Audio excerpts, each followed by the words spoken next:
जी जागृत देवस्थान मळगंगा आहे ती खांद्यावर घेऊन पालखीत आणली, तिथं तुला खांद्यावर घेऊन देवाची सुद्धा परवा करेल.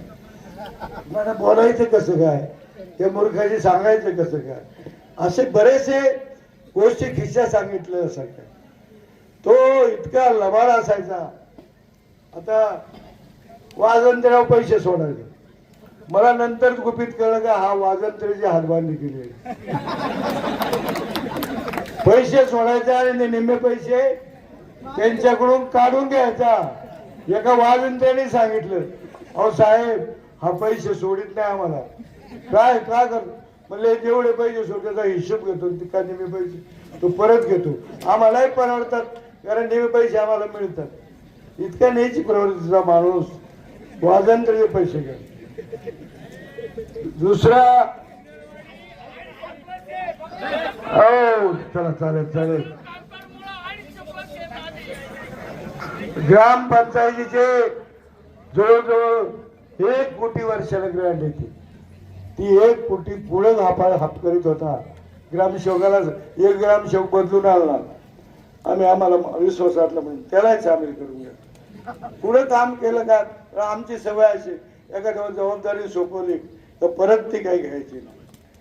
अशा पद्धतीनं जवळजवळ तुम्हाला सांगतो, आमच्या नातेवाईकाला सुद्धा त्याने सोडलं नाही. आमच्या उज्ज्वला कुटुंबात एक घटना घडली. 5 लाख रुपये काढले एका बनावट बाई, धंदेवाईक बाईला उभी केली, त्याच्या आरोप केले. हे आणि माझा हात धरला.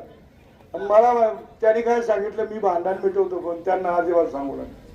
आता उच्चाळे बसले ते डॉक्टर येते, ते आहे त्यांच्याकडे, त्यांच्याच कुटुंबात एक आहे. अशा अनेक किस्से या माणसाने केले आणि आज तो माझ्या समोर विरोधी उमेदवार म्हणून उभा आला. मला सांगावं असं वाटतं की राजकारणात इतक्या नीच प्रवृत्तीचा माणूस या गावामध्ये जन्माला आलेला आहे, हेच या गावाचं दुर्दैव आहे. आणि त्यांच्या 2-4 बगलच्याने उठायचं आदर्श सरपंच. याला आदर्श पदवी कधीच मिळाली, कधी आणि गावाचा विकास केला. आता राहिला जिल्हा परिषदला उभा. आणि खरं म्हणजे माझा जिल्हा परिषदला फार मोठा अट्टास नव्हता.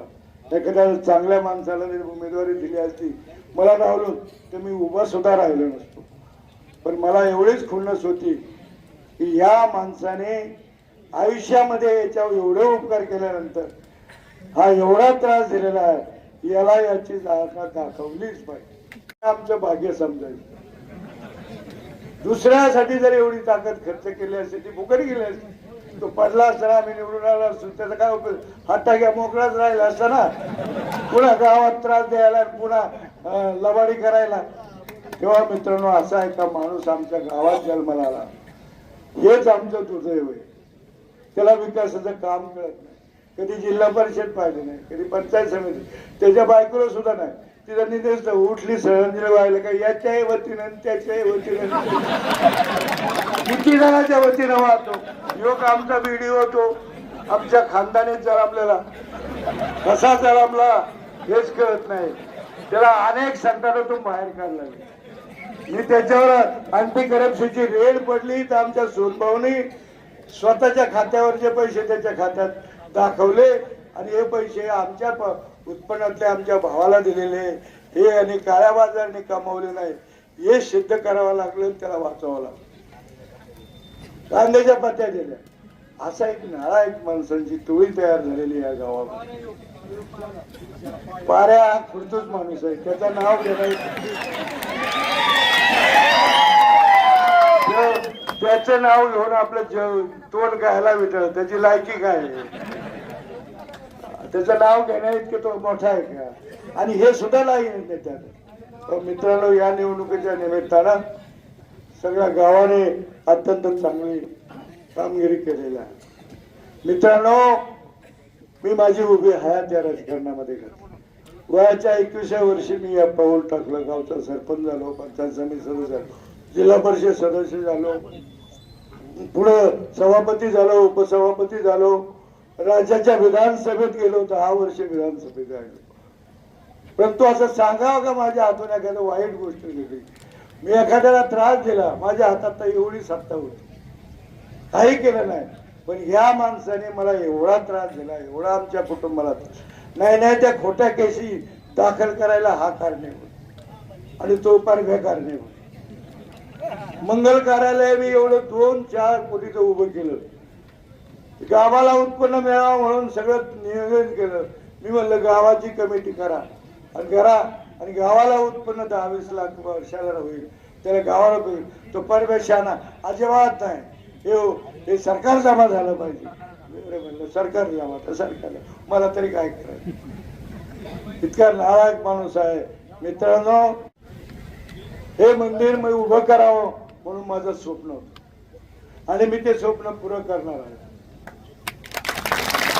कदाचित त्यांनी कितीही विरोधी नाटकं केली तरी मी माझं स्वप्न आहे. परंतु मी म्हणलं ते आहे ग्रामपंचायतीचे नाव जागा, ग्रामपंचायतीचा ठराव तर ते या शब्दात सुद्धा सांगितलं होतं, नव्हतं सांगितलं. ठराव दिला नाही, नुसती संमती सुद्धा दिली नाही या माणसाने. हे पहा, ते म्हणले मंदिर बांधायचं नाही. का बांधायचं नाही? पोपटराव गावडे म्हणतात मंदिर बांधायचं नाही, मग नाहीच बांधायचं, नको बांधू. काय तुझ्या वाट्याला हे पुण्य आलेलं आहे, कशाला बांध. अशा कितीतरी घटना ह्या माणसाच्या आहेत. हा गावाचा सरपंचच नाही, पण कारभारी करण्याच्या सुद्धा लायकीचा नाही, हे जाहीर सांगतो. माझ्याजवळ लय त्याचे पुरावे.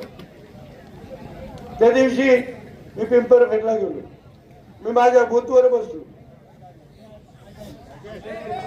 आणि मध्ये रस्ता होता, 500 फुटावर तो विरोधाचा बूथ होता. तिथे गेला, आम्ही आमच्या कार्यकर्त्याशी गुप्त गोष्टी बोलत होतो.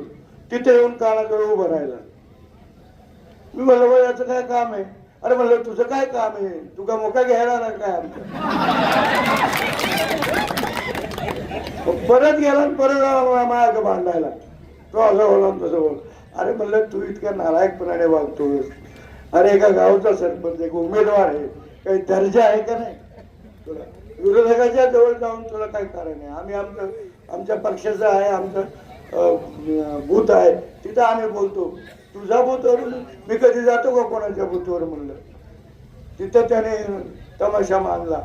अशा पद्धतीने एक वाईट प्रवृत्तीचा माणूस आज माझ्या समोर उभा राहिला आणि तुम्ही सगळ्यांनी ताकद दिली.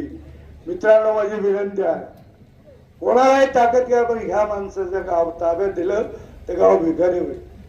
आज तरुणांचा, सुशिक्षितांचा मोठा भरणा आहे, शिकलेली मुलं आहेत. त्या मुलांचं भवितव्य घडवायचंय, त्यांना नाव चांगले संस्कार करायचे. याच्या बरोबर एक तरी उद्योगपती यांनी केला का गावात? एखाद्या तरी पोराला चांगला व्यवसाय काढून दिला?